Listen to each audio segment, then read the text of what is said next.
નમસ્તે મિત્રો. ચોમાસાની ઋતુ હોય ને ગરમા ગરમ મેથીના ગોટાનું નામ સાંભળતા જ મોઢામાં પાણી આવી જાય ને. આજે હું તમને એવી રીતે શીખવીશ કે તમારા ગોટા બહાર જેવા પોચા અને જાળીદાર બનશે. ચાલો શરૂ કરીએ.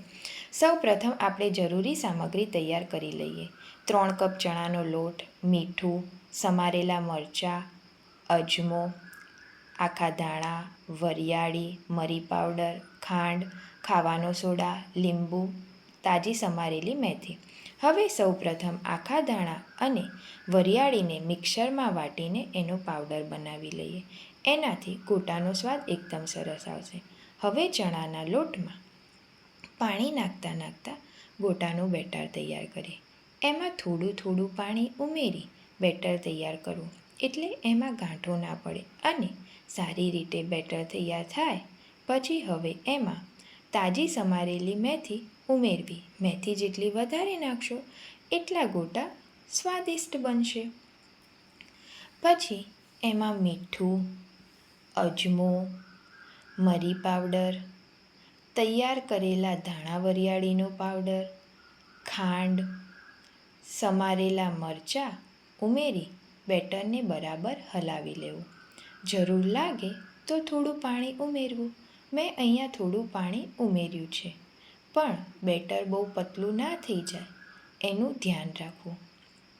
બેટરની કન્સિસ્ટન્સી આમ હાથથી ગોટા પાડી શકાય એવી રાખવી. પછી બેટરને થોડી વાર ઢાંકીને મૂકી રાખવું અને જ્યારે ગોટા બનાવવાના હોય ત્યારે એમાં થોડો ખાવાનો સોડા ઉમેરી એના ઉપર લીંબુનો રસ નાખવો, જેથી સોડા એક્ટિવેટ થઈ જાય અને બેટરને બરાબર હલાવી લેવું.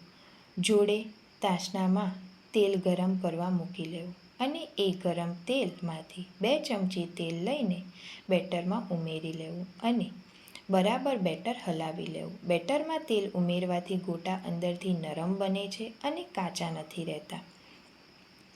અને તેલ ગરમ થઈ ગયું છે એ ચેક કરવું માટે થોડું બેટર ઉમેરી જો બેટર તરત ઉપર આવી જાય તો તેલ ગોટા બનાવવા માટે બરાબર તૈયાર છે. તો તમે હાથથી આવી રીતે તાસણામાં સમાય એટલા ગોટા પાડી લેવા.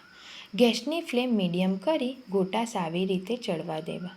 જો તમે ગોટા હાથથી પાડતા ના ફાવતા હોય તો ચમચીનો ઉપયોગ કરીને પણ ગોટા પાડી શકો છો. ગોટા બરાબર ચડી જાય અને ગોલ્ડન બ્રાઉન થાય એટલે જાળાની મદદથી ડીશમાં નીકાળી લેવા. આવી રીતે બધા બેટરના ગરમા ગરમ ગોટા બનાવી કઢી જોડે સર્વ કરવા.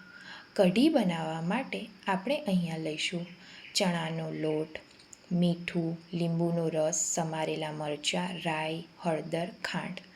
સૌ પહેલાં ચણાના લોટમાં થોડું થોડું પાણી નાખતા નાખતા ગાંઠો ના પડે એવી રીતે મિશ્રણને તૈયાર કરી લો.